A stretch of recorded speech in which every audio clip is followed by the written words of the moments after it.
Guys, it is Trixie Tutor here, and it's a little bit of a change of plans because I went through and in my last History with Trixie episode, I was like, oh well, in the next one I'll talk about Elizabeth I's reign. Now, it's not that I don't want to; it's just the fact that it's so in depth. And a lot of shit had happened. Well, it wasn't, yeah, just a lot went down. So it was really, so it's really something that I don't want to talk about because it's going to be a really, really long episode. And I don't want to go through and make it a two-parter because not only is that a little bit boring for you, but it's kind of boring for me and it takes too much effort for me. So, what we're going to do instead is we're going to talk about Anne Boleyn, her mother. We are going to talk about Anne Boleyn and basically her life and her marriage to Henry VIII, and we're just going to get into that. So, we don't really know when Anne Boleyn was born. We have an estimate, but we don't really fully know. But you know, Anne was the daughter of Elizabeth Boleyn and Thomas Boleyn. And she had two more siblings, which was Mary Boleyn and George Boleyn. I get so confused with names. But she had her three siblings, and there was possibly, I think there was actually a few more, but they either died early or died after they were born or really early in their childhood. But, you know, her life was actually her childhood was really, really good from what everyone says. She went through and she escorted, I don't really remember which queen it was. I'm sorry that I'm kind of distracted. Me looking down is me trying to think. I don't remember what queen it was, but she was actually in France for a very, very long time before she was brought back to England. And what's funny is the fact that back then people were like, oh, well, the women in France are whores and yada, yada, yada, when really they weren't. They had such a high prerogative, I guess. They didn't want that. They knew better. They respected their virginities. They respected everything. But once she was brought back to England, you know, or once her and her sister were brought back to England, her sister ended up catching Henry VIII's eye, and Mary Boleyn ended up becoming Henry VIII's mistress for it was actually quite a while. And she ended up giving, we don't really know if they were actually his kids or not, but it's highly, it's debatable because it could have been Catherine or Henry, so we don't really know which of Mary Boleyn's children were actually Henry VIII's. It's very debated. But after Mary fell out of grace with Henry VIII, he finally, Anne finally caught Henry's eye, and the whole courtship between Henry VIII and Anne Boleyn, basically everybody knows that it started the huge break between the Catholic Church and England, and it was because of that Henry VIII, or part of the reason that Henry VIII got a divorce from Catherine of Aragon. It was huge. And it changed history so fucking much. Like, even if you think about it, like, if Anne Boleyn had decided, okay, I might as well just be his mistress, you know, he might have stayed with Catherine. We might not know, but it's the fact that Just, it happened. And huge things happened. And it's because of that, you know, England changed. Like, it became a Protestant country. The reefer, or everything, just, it changed so much, all because of Anne Boleyn. And then Henry and Anne Boleyn finally got married, and then well, they got married in secret, but yeah, they had gotten married in secret, and basically by that time, Anne was already pregnant. At least that's after they had got married. By the time her coronation had happened, she was already super, super pregnant. And so, of course, everyone was all like, oh, or her and Henry seriously believed that it was a boy. It is pure evidence, because Henry VIII had written in all the announcements, you know, welcome the prince, and they had to go through and change that to say princess, because Anne Boleyn didn't have the boy, she had Elizabeth I, which completely sucked. But at the same time, you know, what can you do? Because you just can't really do all that much about that. Like, back then, they didn't fully know. They had no fucking idea. So, you know, she gives birth to Elizabeth, and you could tell that both of them were actually, like, really, really sad about it. I would have been too. Because back then, if I had known that, or if I had seriously thought that this was a boy, and it had got a girl, I would have been disappointed too, because, you know, what the fuck? But Henry was like, okay, we're still young enough, we can have more children, it's not that big of a deal. But Anne was really heartbroken over it. And granted, over the years, she became, you know, accustomed to Elizabeth, because Elizabeth was her daughter, and she loved her. But after, you know, just a lot had happened during that marriage. You know, Henry had all the affairs and got pissed about it. She's like, what the fuck? You said that you loved me, and yet you're not, and yet you're going and sleeping with other women. And it took her, I don't know what fully happened, but she was just like, it took her forever to realize, okay, I'm the queen, and Catherine of Aragon didn't even do this, so why am I freaking out?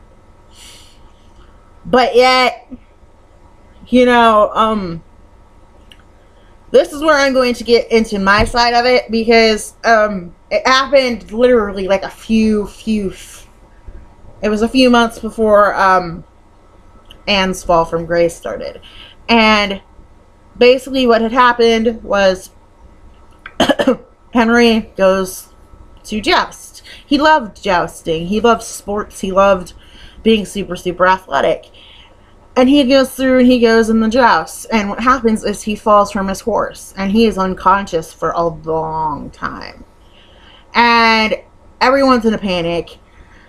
They basically, back at court, they were like, okay, well, we need to start working on getting Elizabeth's, whatever it was called, Lord Protector. Yeah, the Lord Protector. We need to work on getting that set up so we can go through and make sure that her accession is is done. And last night I was even thinking, okay, what if Henry had really died? A whole war would have started. And this is not, like, it's my opinion, but at the same time, it's kind of fact. Because a whole war would have started. Because you had Mary I, who was already of age to be ruler. And a lot of people at that time did not want the Boleyns in charge of the country at all. And in Spain, Charles would have been like, okay, we need to go through, we need to send troops and everything to go through and make sure that Mary's succession or accession happens. A huge war would have started. And And because if that had happened, you know, this country wouldn't even be the same. The United States would not be the same, because it's because of Elizabeth I that half of the colonies were even here. Because, you know, we have the Spanish colonies and all that, but the majority of them were English. We had, yeah, the state of Virginia is named after Elizabeth I. Like, what the fuck would have happened if that war had started and Elizabeth never had became queen? It's huge. It's a huge, huge, huge question to me. And it's just, it makes sense, because if I was already of age and I knew that I was the rightful heir to the throne, I would have fought my way to the top. I would have been like, okay, no, this is not, all of the country agrees, the Boleyns are not in charge. No. But, of course, that didn't happen. Henry had woken up and everything. He didn't die. But, you know, a few months after that, Anne walks in on Henry and Jane Seymour basically just kissing, and she has a conniption fit. And then later on in the evening, she loses the baby that she was pregnant with. Which completely, that was basically her fault. And Henry just flat out said, oh, well, I see that God will not give us any more children. And, you know, later on the physicians examined the baby, and they were like, okay, well, it's deformed. You know, maybe the miscarriage was a good thing. In my opinion, miscarriages, and, well, it's not an opinion, it's actually a fact. Miscarriages and stillbirths were really, really popular back then. It was not uncommon. So how the fuck did they not know that the baby was actually pretty healthy? I'm sorry, but, you know, if they were really, really common back then, you would probably have the examined evidence that, okay, here is a baby miscarried after 1 month.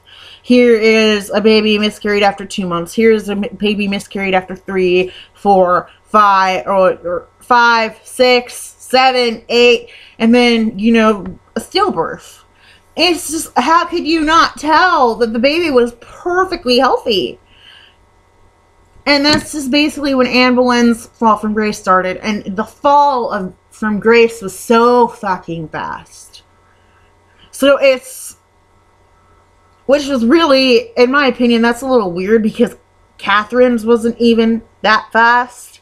But yeah, Anne Boleyn's was. It was super, super fast, because they go through and they call all of her ladies in waiting in for testimonies. Then they go through and they arrest all of her supposed lovers. And then they go through and they try her. And she says she's innocent. Then they find her guilty. Then they go through and all of her lovers are, well, not all of them, but Mark Smeet and George Boleyn. I know, her brother. What the fuck? I don't remember who the other ones were. I think it was William Brereton or something like that. And then, I don't know if it was Henry Norris or not. But they were all executed. All of them. And then, you know, a few days later, she's executed. The fall from grace was so fast. And it's kind of mysterious. Because, like, I don't even think any others were that fast. I don't even think Catherine Howard's was that fast. I don't. Catherine Howard's took at least a few months. But Anne Boleyn's was just a series of a few weeks. And then, you know, the day of Anne Boleyn's execution, Henry VIII was like, okay, well, me and Jane Seymour are married. Or it was the day of or the day after. And it's just, it happened so fast. And it's just like, it sucks. Because, you know, the accusations were retarded. Not retarded, sorry. The accusations were stupid. And it's just like, what can you do? And granted, this video isn't much about her life in general, but it's a little backstory into it, because, like, you know, she came from France. She was really, really modest. She wasn't really all that attractive, but, you know, she changed the country. She changed England. She changed England so much. And it sucks that she got treated the way that she did. It completely sucks. And I feel really, really sorry for her, because the accusations were completely false and they were stupid.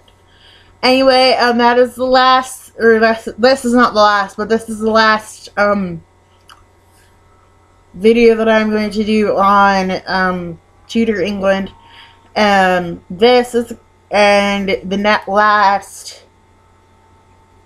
next video will be the last video, or the last video of the series, so you won't have to deal with this anymore. But I'm going to go. Oh, you are amazing, you are smart, you are beautiful, you are talented. Don't let anybody tell you any different. I will see you guys in the next video. Bye!